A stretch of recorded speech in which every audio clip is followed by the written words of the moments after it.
Retailers in Malaysia recorded their worst ever quarterly performance in the April to June 2020 period, battered by COVID-19 related movement restrictions.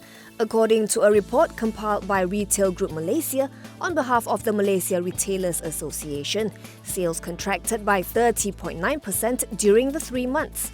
This was worse than expected by the retailers, who had estimated their sales to shrink by 28.8%. Full-year sales are now seen shrinking by 9.3%.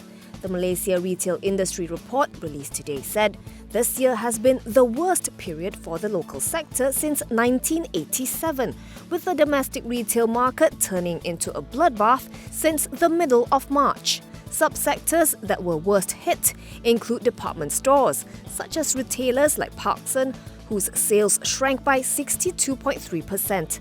Fashion and fashion accessories stores saw sales fall by 44.2%, while specialty retailers selling items like toys and opticals witnessed their business tumble by 40.9%. The department store cum supermarket category declined by 34.6%.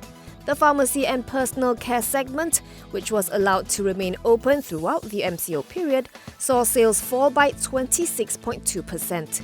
Meanwhile, the supermarket and hypermarket category, which was also allowed to operate as usual, contracted by just 9.9%.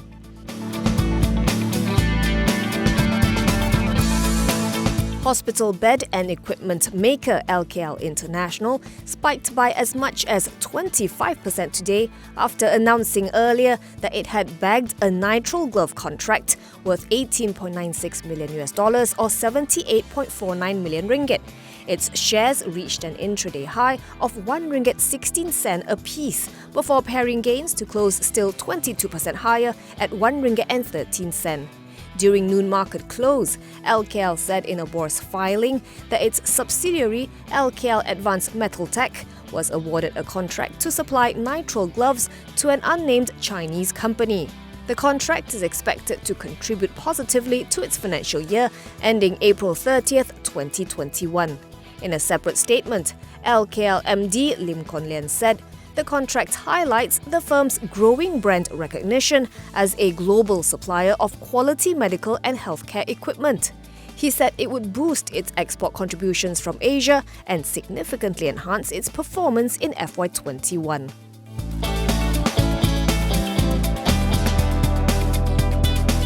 Paramount Corp remains bullish on the prospects of the property market, with low interest rates expected to help prop up demand that was affected during the MCO.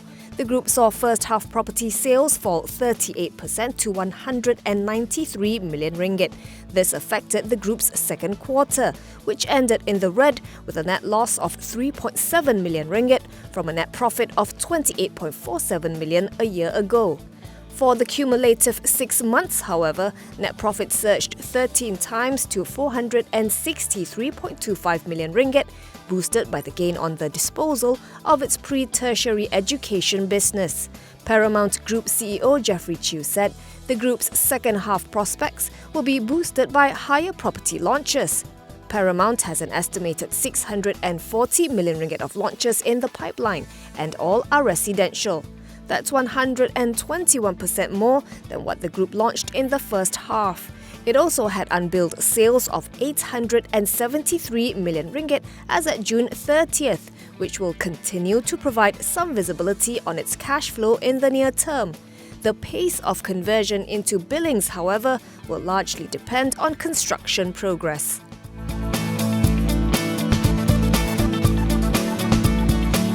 The KL High Court has issued an ultimatum to Datuk Sri Tengku Adnan Tengku Mansor or Kunan settle his income tax arrears with the Inland Revenue Board by September 23rd or have the court hear the taxman's summary judgment application against him.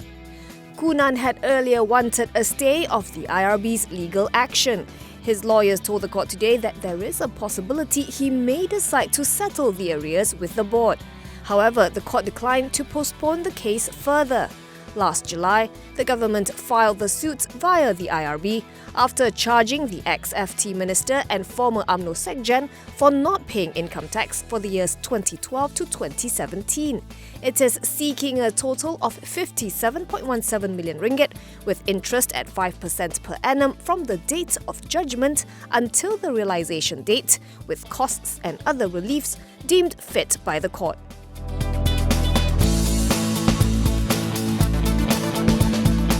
Some 61% of Malaysians agree with the court's verdict against former Premier Datuk Sri Najib Razak in his first 1MDB-linked trial, while 18% thought otherwise. This is according to a poll by Merdeka Centre. More than half of Malay respondents agreed with the court's decision. On July 28th, Najib was found guilty by the High Court on 7 charges related to LKL International. Justice Muhammad Nazlan Ghazali sentenced the Pekan MP to 12 years in jail and a fine of 210 million ringgit.